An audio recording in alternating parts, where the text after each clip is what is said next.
Welcome into the quest for the perfect bracket. Brackets are officially locked for the 2025 men's NCAA tournament. I've got Wayne Staats here with me, our NCAA lead bracket reporter. Staats, we have all the data now on how the nation picked for March Madness this year. What are the final numbers? Who's the most popular champion pick? Yes, so I have the numbers right up here. So this is, again, outside of millions of brackets. So Duke held strong as the most popular champ pick. Okay. They're winning it all on just under 31% of brackets, which is pretty good. Not as high as they were when Zion was on the team, and not as high as that undefeated Kentucky team that was well above 40%. But still, pretty clear favorite here. Florida comes in second, about 17.5%. Again, the number one overall seed, and was number one for quite a while this season, is coming in just under 9%, which isn't bad. But, you know, anytime you're the number one overall seed, you think be a little higher than that. But, again, Duke's just very, very popular. And Florida, of course, was on a run there in the SEC tournament. So maybe that's why Auburn was not as highly picked as I think maybe some people thought they would be. And I know UConn was the favorite last year. How did it compare? Yeah, so UConn was a champ pick about like 26%. So Duke is more popular than a team that was the defending national champion in UConn and was the number one overall seed, which tells you how strong a brand Duke is. Seriously. All right, let's keep going with first round upsets. Who are some of the most popular upset picks in the early rounds? I know we talked about Drake. Is that still the favorite? Yeah, barely. Drake barely held on to be the most popular upset pick, 44.27%. That's also the closest game picked, Drake in Missouri, so it's kind of a fun double there. North Carolina is the second most popular upset pick, 44.06%. And just, North Carolina, was for a while was just them or San Diego State to pick in your bracket before UNC won in the first four.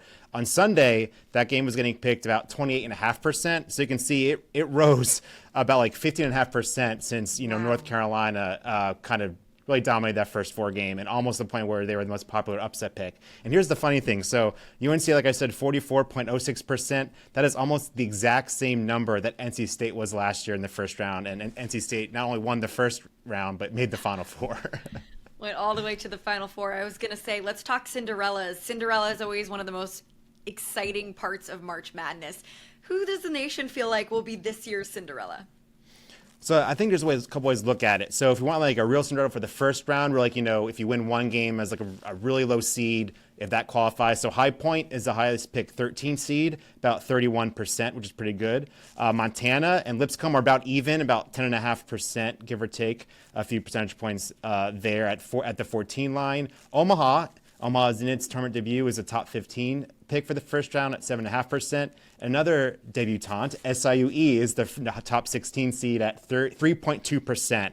A little behind last year, but still, that's so impressive that people are picking 16 seeds to win. But I guess people are just thinking about how things have gone in recent years. But if you think about like Sweet 16 for further than just winning one game, the answer is UC San Diego.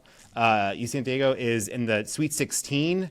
About 18, almost 19% of the time, which is by far the best for the double-digit seeds. So another team making its first tournament debut. So a lot of newbies are very popular with bracket pickers. At the end of the day, none of us actually know anything, but it sure is fun to see, how we all pick. Let's look at the Final Four, because I know a couple years ago we had a Final Four with no one seeds, but this year it seems like the one seeds are really the favorites. What are people picking in terms of the Final Four? Yeah, so it's pretty much right down 1, 1, 1, 1, 1, 2, 2, 2, 2 down the line as the most popular picks the Final Four. Yeah. Duke's in the Final Four on about 2/3 of brackets. Florida, half. So you're in very busy bandwagon if you're picking one of those two teams to make the Final Four. Auburn and then Houston round out the one seeds there. The highest after the first two seeds, probably not surprised, is the 3 seed. It's Kentucky in the Final Four on just under 11%.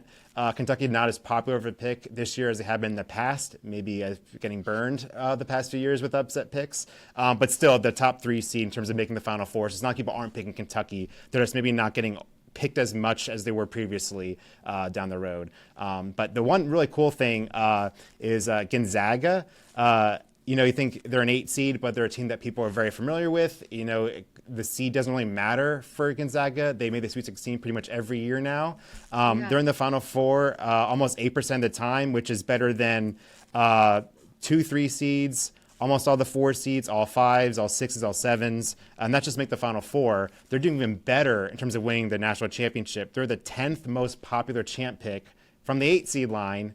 Gonzaga is a champ pick on 1.5%. You're not saying like, millions of people are, slotting the Bulldogs to win, across the games. But still, to be in the number 10 most popular champ pick when you're an 8 seed is pretty good. Yeah, and this is out of millions of brackets in our men's bracket challenge game. So we have all the numbers. That's kind of how the nation picked this year. And like you said, Stats, we never know what's going to happen. So we'll see. The quest for the perfect bracket, I guess, starts now. It still never happened.